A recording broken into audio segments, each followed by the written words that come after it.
I walked into my parents' house and froze.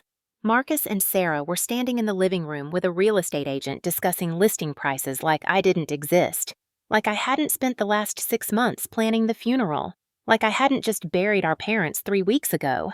Sarah saw me first. Her eyes widened for a split second before her face hardened into stone. She touched Marcus's arm a warning. He turned around slowly, deliberately, like he had all the time in the world. The look on his face told me everything. Not surprise, not guilt, not even shame. Just pure annoyance that I had walked in on something I wasn't supposed to see. The real estate agent stood between them, a portfolio of documents spread across our mother's dining table. Property assessments, market analyses, listing agreements. They had been planning this. What's going on? The words came out quieter than I intended, barely above a whisper. Marcus exchanged a glance with Sarah. She gave him a small nod, like she was granting permission. He turned back to me with the casual indifference of someone discussing the weather. "We're selling the house." He gestured to the papers on the table.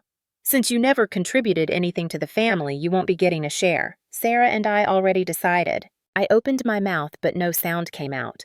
The room suddenly felt too small, the air too thick. He wasn't finished. Marcus took a step closer, and his voice dropped lower, more intimate, like he wanted to make sure I really heard this next part. "Don't bother coming to Thanksgiving either. We're done pretending you matter." The floor shifted beneath my feet. Or maybe I was the one swaying. 20 years as the family ATM flashed through my mind. My retirement savings drained for their emergencies. My dreams sacrificed for their comfort. And here I stood in the house I had helped save from foreclosure, twice watching them divide up the spoils like I had never existed at all. The real estate agent cleared her throat softly. "I think I should step outside for a moment." Her voice was careful, professional, but her eyes darted to the door like she couldn't leave fast enough. She gathered her papers with shaking hands and disappeared into the hallway. The click of the front door closing echoed through the house. Then, silence. Thick, suffocating silence broken only by the sound of my heart shattering into pieces too small to ever fit back together. Sarah finally spoke, her voice as cold as her eyes. "You can leave now. Before we go further, if you've lived through family betrayal, hit that like button and subscribe. Your story matters. Drop it in the comments because silence only protects the people who hurt us. Let me take you back to where this nightmare started. I was 7 years old at our kitchen table in Toledo when everything changed. My sister Sarah had just been diagnosed with a chronic illness. My brother Marcus was a baseball prodigy who needed expensive coaching. Mom looked at me with exhausted eyes and said, "You're the strong one, Emily. You don't need as much attention. You understand, don't you?" What's a 7-year-old supposed to say? So I nodded. That single moment destroyed the next 30 years of my life. Sarah became the princess pampered and protected even after her illness went into remission at 16. Marcus became the golden child whose baseball dreams died in high school, but whose entitlement lived forever. And me, I became invisible. The servant. The one who gave everything and needed nothing. I learned to disappear. Sarah wanted my birthday presents. I smiled and handed them over. Marcus gambled away his money. I emptied my babysitting savings. My parents forgot my high school graduation for Sarah's boyfriend's barbecue. I pretended it was fine. Then came the scholarship to Duke University. Full ride, marine biology. My dream, my one chance at escape. My parents crushed it without hesitation. Sarah's medical bills were piling up. They needed me home working, paying. Following my dreams was selfish when family needed me, so I gave up Duke. I enrolled at community college and became a bank teller. I lived at home until 28, paying them rent while covering their groceries and utilities. I called it love. It was slavery. My 20s vanished in a blur of overtime shifts and handed over paychecks. Sarah wanted to open a boutique. I co-signed a $50,000 loan. It failed in a year. 5 years of my life went to paying off her dream. Marcus got divorced. He crashed in my one-bedroom apartment for 18 months, never paid a dime. Dad needed heart surgery. I wiped out my rebuilt savings account, $23,000, gone. Every time I gave, I told myself this would be when they finally saw me, when they recognized what I sacrificed, what I gave up for them. They never did. There was always another crisis, another emergency, another reason I had to bleed myself dry. because I was the responsible one, the strong one, the one who always came through. I was 32 when I met David at a banking conference in Cleveland. He was a financial advisor with kind eyes and a laugh that made my chest feel warm. We started dating, and for the first time in my life, I felt like someone saw me not for what I could provide, but for who I was. 6 months into our relationship, David sat me down in his apartment overlooking Lake Erie and asked me a question that would haunt me for years. "Emily, why do you let your family treat you like an ATM? You know they're using you, right?" I remember feeling defensive, angry even. I made excuses about family loyalty, about being there for the people you love, about how they would do the same for me if I needed it. David looked at me with such sadness in his eyes and said, "When was the last time any of them asked how you were doing? When was the last time they celebrated your achievements? When was the last time they gave you anything without expecting something in return?" I couldn't answer him because the truth was they never had. David and I broke up 3 months later when I chose to skip our weekend trip to Chicago because Marcus needed me to help him move into a new apartment. David told me he loved me, but he couldn't watch me destroy myself for people who didn't appreciate me. I cried for weeks after he left, but I still didn't change. I couldn't see what David saw because acknowledging the truth would mean admitting I had wasted my entire life on people who didn't love me the way I loved them. The years continued in the same pattern. I turned 35, then 40, watching my youth slip away while my savings account never grew beyond a few $1,000s, no matter how hard I worked. My parents sold their house in Toledo and moved to a nicer neighborhood, making a substantial profit, but never once offered to pay me back for the years I had supported them. Sarah married a wealthy doctor and moved into a mansion in Ann Arbor, but still called me crying about money problems and needing loans. Marcus drifted from job to job, always landing on his feet because someone, usually me, was there to catch him when he fell. I started experiencing panic attacks when my phone rang. I would see my mother's name flash across the screen and my heart would race, my chest would tighten, and I would feel like I couldn't breathe because I knew she was calling to ask for something. I started therapy when I was 41, but I lied to my therapist for the first 6 months, painting my family as slightly difficult, but ultimately well-meaning. It wasn't until she asked me to list the last 10 interactions I had with my family that I began to see the pattern. Every single interaction involved them asking me for something money time, emotional support solutions to their problems. Not one conversation had been about me, my life, my feelings, my needs. The therapist, Dr. Chen, was a petite woman with silver streaks in her black hair who spoke with a gentle firmness that I both appreciated and feared. She asked me, "Emily, what do you think would happen if you said no?" I told her they would be disappointed that they might not love me anymore, that I would be abandoning them when they needed me most. She tilted her head and asked another question that cut through my defenses like a knife. "Do they love you now based on how they treat you? Do you feel loved?" I couldn't answer that question either, but it planted a seed that grew slowly, painfully over the next year. I started noticing things I had previously ignored. The way Sarah only called when she wanted something but never returned my calls when I reached out just to talk. The way Marcus borrowed my car and returned it with an empty gas tank and a new dent he never mentioned. The way my parents talked endlessly about Sarah's children and Marcus's latest girlfriend, but changed the subject when I tried to share anything about my life. The way family gatherings felt like work shifts where I was expected to cook, clean, and serve while everyone else relaxed. I was 42 when my mother was diagnosed with early-stage breast cancer. The prognosis was excellent with treatment, but the family went into crisis mode.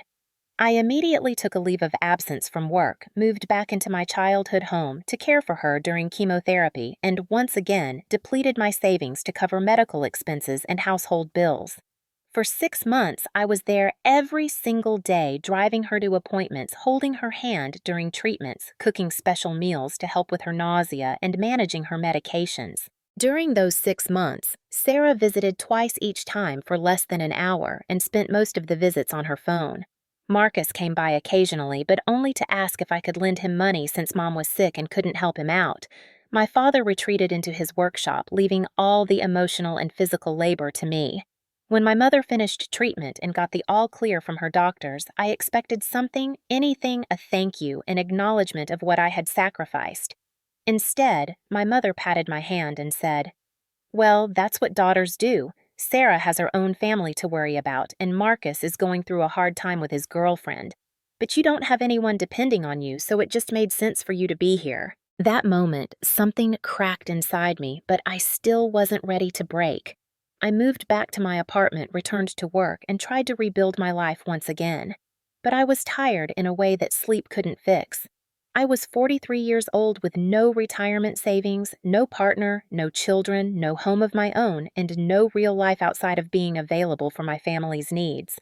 I had given up my scholarship, my dream career, my relationship with David, and countless other opportunities, all in service to people who saw me as a resource rather than a person. Then came last Thanksgiving, the year before the text message that would finally push me to break.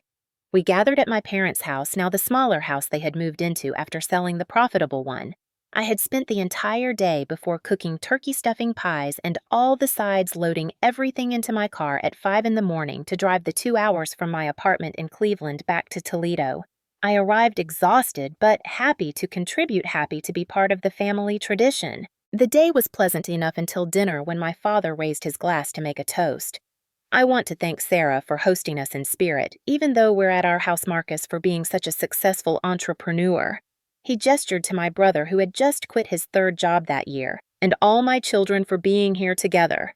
He didn't mention my name. He didn't acknowledge the meal I had prepared. When I gently pointed this out later, my mother looked confused and said, "Well, honey, you always do Thanksgiving. It's expected. We were thanking people for going above and beyond." I went home that night and cried until I threw up. Dr. Chin's words echoed in my head. "Do they love you now, based on how they treat you? Do you feel loved?" And for the first time, I allowed myself to answer honestly. No, they didn't love me not the way family should love each other. They loved what I did for them. They loved having a sister and daughter who would sacrifice anything for them without complaint. But they didn't love me, Emily, the person with dreams and feelings and needs of my own. I started setting small boundaries. When Sarah called asking to borrow $5,000 for a vacation, I said no for the first time in my life. She was shocked, then angry, then she cried and told me I was being selfish and cruel. When Marcus asked to stay at my apartment for a few weeks, I told him I wasn't comfortable with that. He accused me of abandoning him in his time of need. When my mother called expecting me to drive to Toledo every weekend to help with yard work, I explained that I needed my weekends for myself. She told me I was being difficult and that family comes first. Each boundary I set resulted in guilt trips, manipulation, and accusations of selfishness. But I held firm, and something strange happened. Without me constantly available to solve their problems, they figured things out on their own. Sarah's husband paid for their vacation. Marcus found a roommate. My parents hired a landscaping service. The emergencies that had always required my immediate intervention turned out to not be emergencies at all when I wasn't there to handle them. But the real test came in August, 4 months before that devastating text message. My father called to tell me they were planning to sell the family house and downsize to a retirement community in Florida. He mentioned casually that after the sale, they would be splitting the proceeds between Sarah and Marcus to help them with their families. I asked, as calmly as I could manage, what about me? My father sounded genuinely confused. "Well, Emily, you don't have a family to support. And besides, Sarah and Marcus need it more. You've always been fine on your own." I hung up the phone and sat in my empty apartment overlooking the industrial section of Cleveland where I could afford rent, and I finally let myself feel the full weight of 43 years of being invisible. I had given them hundreds of thousands of dollars over my lifetime when you added up all the loans, gifts, and support.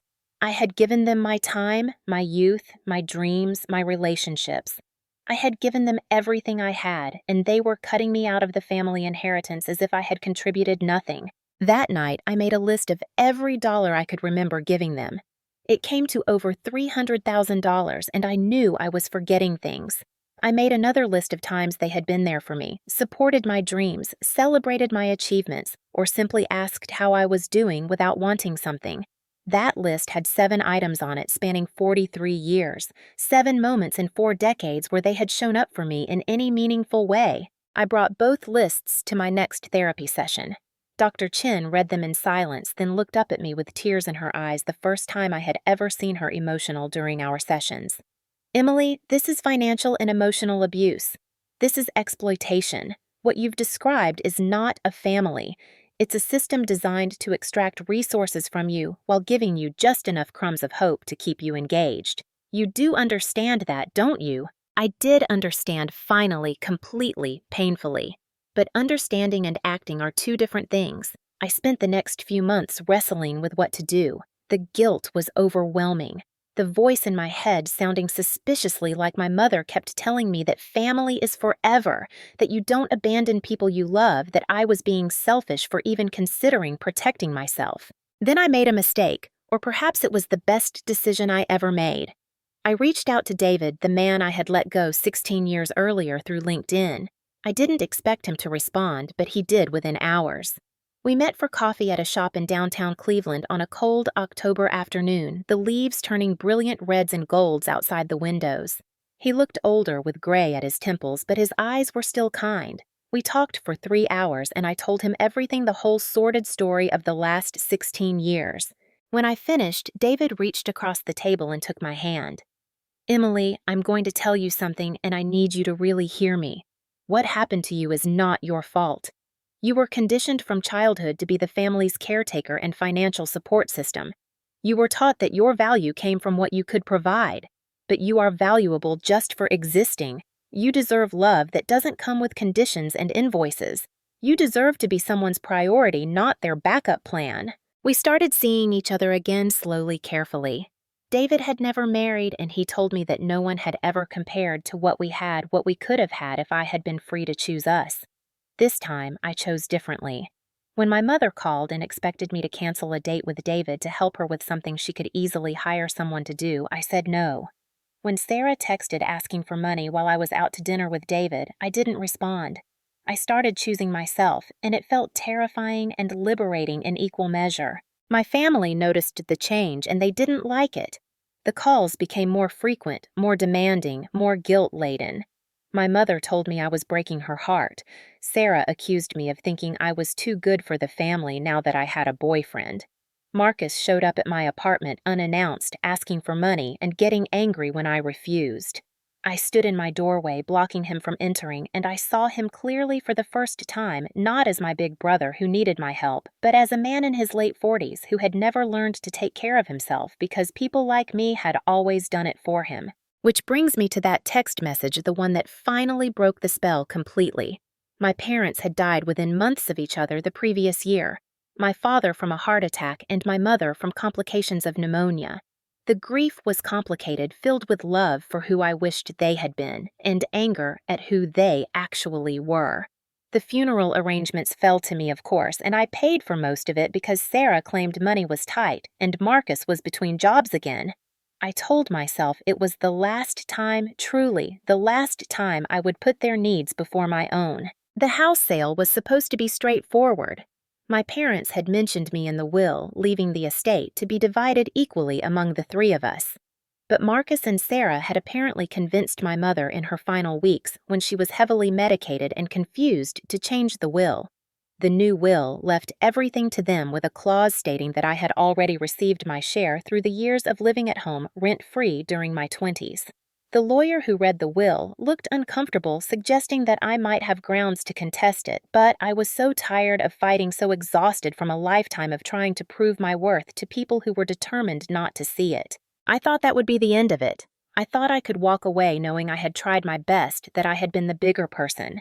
Then came that text message from Marcus, that final slap in the face, erasing me from the family history as if I had never existed at all. I sat on my couch with that message glowing on my phone screen, and I felt something inside me shift irrevocably. This was my moment of clarity, my burning bush, my road to Damascus. Everything Dr. Chen had tried to help me see, everything David had gently pointed out, everything I had known deep down, but been too afraid to acknowledge it all, crystallized into one simple truth. I deserved better. I had always deserved better, and the only person who could give me better was me. I called David, my hands still shaking. He came over immediately, held me while I cried, and then helped me do something I should have done decades ago. I blocked my siblings' numbers. I blocked their social media accounts. I drafted an email that I sent to both of them with my lawyer copied. The email was short and to the point. I am no longer available to serve as the family's bank or emotional support system. Do not contact me for money favors or any other assistance. Any attempts to reach me through third parties will be considered harassment. I am choosing to prioritize my own well-being and future. I wish you the best in your lives, but I will no longer be a part of them. I expected to feel guilty. I expected to feel like I was making a mistake. Instead, I felt like I had been carrying 1,000-pound weight on my shoulders and had finally put it down. The relief was so intense it was almost painful. For the first time in my life, I was free from the obligation of managing everyone else's problems while neglecting my own. The fallout was predictable and ugly. Sarah sent messages through mutual acquaintances painting me as cruel and heartless for abandoning the family in their time of need. Marcus showed up at my workplace, causing a scene until security escorted him out. My extended family aunts and uncles, who had watched this dynamic play out for years without intervening, reached out to scold me for being selfish and to remind me that family is forever. But I stood firm.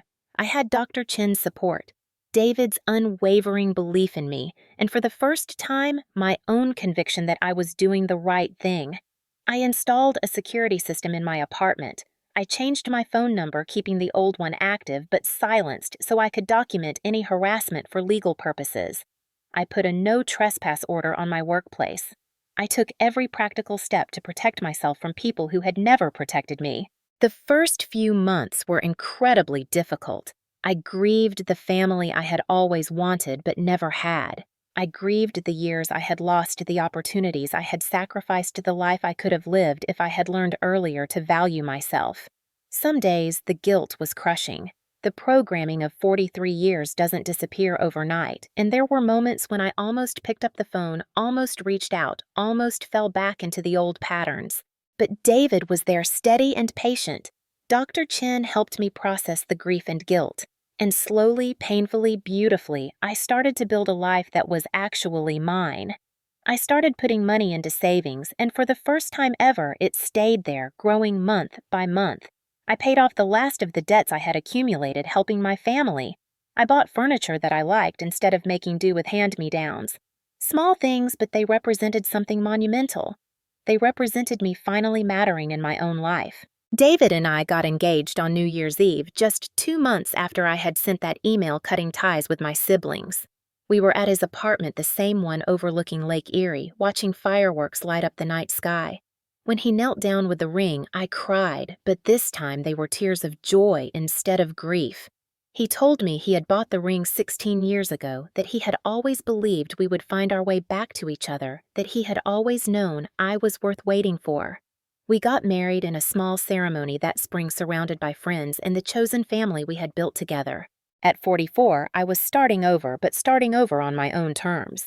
I went back to school, finally pursuing that marine biology degree I had given up 3 decades earlier. My bank was supportive, allowing me to work part-time while I studied. It was exhausting being a student at my age, sitting in classes with people half my age, but it was also exhilarating. Every class, every assignment, every small success felt like reclaiming a piece of the life I should have had. David and I bought a house together, a modest 3-bedroom in the suburbs of Cleveland with a yard and a porch swing. The first night we slept there, I woke up at 3 in the morning with a panic attack, convinced I had made a terrible mistake, that I should have saved the down payment money in case my family needed something. David held me and talked me through it, reminding me that my family was him now, and our future children, if we were lucky enough to have them and the life we were building together. My old family made a few more attempts to contact me over the following year. Sarah sent a card on my birthday with a check for $20, as if that token gesture could erase a lifetime of taking. Marcus's girlfriend reached out on Facebook explaining that Marcus was really struggling and could really use a loan, apparently not aware of the irony of asking me for money after that text message. An aunt I hadn't heard from in 5 years called to lecture me about forgiveness and family values. Each time I felt the old pull, the old programming trying to activate. But I had Dr. Chin's voice in my head asking, is this person treating you with respect? Is this relationship reciprocal? Does this serve your well-being? And the answers were always no. 2 years after cutting contact, I graduated with my bachelor's degree in marine biology. David threw me a party, and our house was filled with friends, colleagues, professors, people who had supported me through my journey.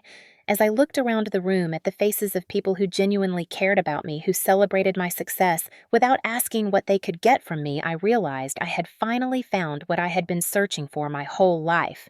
Not the approval of people who would never approve, not the love of people who didn't know how to love, but the respect and affection of people who saw me, really saw me and valued me for who I was. I thought about my parents sometimes, about whether they had any idea what they had done to me, whether they ever questioned the family dynamics they had created. I liked to think that if they were capable of seeing it, they would have changed, but I also had to accept that maybe they wouldn't have. Maybe they truly believed their treatment of me was acceptable, that I was obligated to sacrifice myself for my siblings, that my role in the family was to serve and support without question or complaint. I also thought about Sarah and Marcus, about whether they ever reflected on how they had treated me, whether they felt any remorse for taking so much and giving so little. Part of me wanted them to have an epiphany, to realize what they had lost, to reach out with genuine apologies and changed behavior. But the healthier part of me, the part that had grown strong through therapy and self-reflection, knew that their growth or lack thereof was not my responsibility. I couldn't make them see me. I couldn't make them value me. The only thing I could control was whether I continued to participate in my own mistreatment, and I had chosen to stop. On my 46th birthday, David and I took a trip to the coast of Maine. We stayed in a small cottage right on the ocean, and I spent my days studying tide pools and marine life, finally doing the work I had dreamed of as a child. One evening, as we sat on the rocky beach, watching the sunset paint the sky in shades of orange and pink, David asked me if I had any regrets about cutting off my family. I thought about it for a long time before answering. "I regret that it was necessary," I said finally. "I regret that they couldn't love me the way I needed to be loved. I regret all the years I wasted trying to earn something that should have been freely given. But I don't regret leaving. Leaving saved my life. If I had stayed, I would have been trapped in that pattern forever, giving and giving until there was nothing left of me. Now I have a chance to become who I was always meant to be." David wrapped his arm around me, and we sat in comfortable silence, listening to the waves crash against the rocks.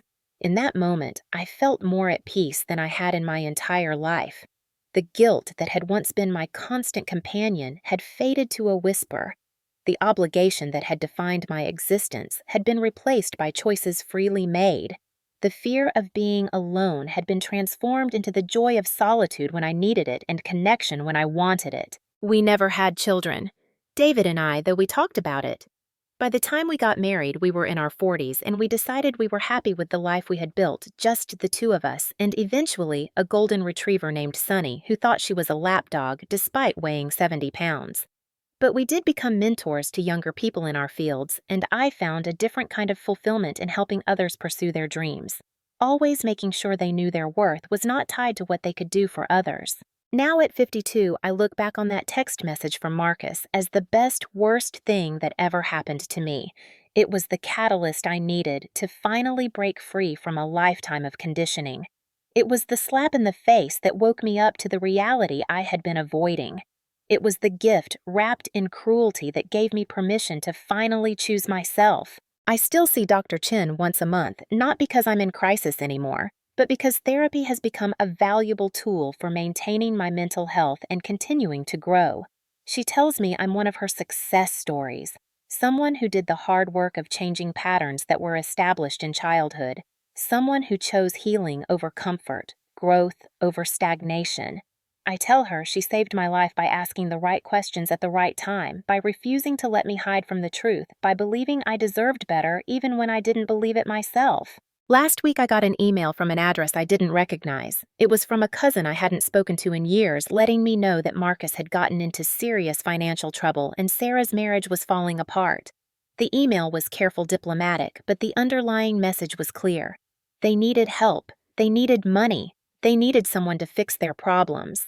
The email ended with, "I know you and your siblings had some kind of falling out, but family is family, and I'm sure you would want to know they're struggling." I read the email 3 times, waiting for the old feelings of guilt and obligation to surface. But they didn't come. Instead, I felt a calm clarity. I wrote back equally diplomatic. Thank you for letting me know. I hope they find the support they need. However, I am not able to help financially or otherwise. I wish them well in resolving their situations. I didn't explain or justify. I didn't provide the history or context. I simply stated my boundary and left it at that. Then I deleted the email, blocked the cousin's address, and went back to preparing for a research trip to study coral reef systems in the Florida Keys. My life now is full of things that matter to me, work that fulfills me, relationships that nourish me, and most importantly, a deep sense of peace that comes from knowing I am living authentically according to my own values and needs. The story of my family could have ended differently. If they had been capable of seeing me, of valuing me, of loving me reciprocally instead of conditionally, we might still have a relationship today. If they had been willing to acknowledge the years of imbalance to make amends to change their patterns, I would have been open to rebuilding with healthy boundaries. But change requires awareness and willingness, and they had neither. So I chose to release them with love and move forward without them. Sometimes people ask me if I'm angry at my family. The honest answer is no, not anymore. Anger was part of my healing process, and I spent time in therapy feeling and processing all the rage I had suppressed for decades. But anger is exhausting to maintain, and I decided I didn't want to carry it anymore. What I feel now is more like sadness for what could have been mixed with gratitude for what is. I'm sad that they couldn't be who I needed them to be, but I'm grateful that their limitations don't define my life anymore. To anyone reading this who sees themselves in my story, I want you to know something crucial. You are not selfish for having boundaries. You are not cruel for protecting yourself. You are not obligated to set yourself on fire to keep others warm. Family should be a source of love and support, not a system of exploitation. If your family relationships are characterized by one-sided giving, by conditional love, by constant demands without reciprocity, you have the right to change that dynamic or step away entirely. The people who truly love you will support your growth, even when it means setting boundaries that make them uncomfortable. The people who only love what you can do for them will call you selfish and try to manipulate you back into the old patterns. Learning to distinguish between these two types of people is one of the most important skills you can develop. And sometimes the people you have to set boundaries with are the ones you share DNA with, the ones who were supposed to protect and nurture you, the ones you thought would love you unconditionally. I won't lie and say that cutting off my family was easy, or that I don't occasionally feel the pull of old programming telling me I made a mistake. But I can say with absolute certainty that my life is immeasurably better now than it was when I was trapped in those toxic dynamics. I have money in the bank for the first time in my adult life. I have a career I love instead of just a job to pay bills. I have a partner who treats me as an equal instead of a resource. I have friendships based on mutual respect and affection. I have, for the first time in my 52 years, a life that belongs to me. If you take nothing else from my story, take this. You deserve to be loved for who you are, not for what you can provide. Your worth is inherent, not earned through sacrifice and service. The people who are meant to be in your life will show up for you the way you show up for them. And anyone who makes you feel guilty for having needs, for setting boundaries, for choosing your own well-being is showing you exactly who they are. Believe them. My journey from doormat to whole person took 4 decades and a particularly cruel text message to complete. Yours doesn't have to take that long. Start today. Start with small boundaries. Start with the word no. Start with asking yourself Dr. Chin's question. Does this relationship make me feel loved, or does it make me feel used? Start with the understanding that you are allowed to choose yourself, that choosing yourself is not selfish, that self-preservation is not only acceptable, but necessary. I got my life back at 43. You can get yours back at any age. It's never too late to choose differently. It's never too late to walk away from people who diminish you. It's never too late to build the life you deserve. The only question is, are you ready to start? So let me ask you this. Have you ever had to walk away from toxic family relationships? Have you struggled with guilt over setting boundaries with people you love? What was your breaking point, your moment of clarity? Share your story in the comments below, because your experience might be exactly what someone else needs to hear today.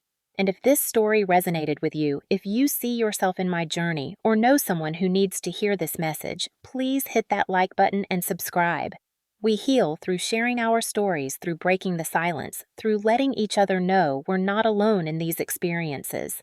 Your story matters. Your healing matters. You matter.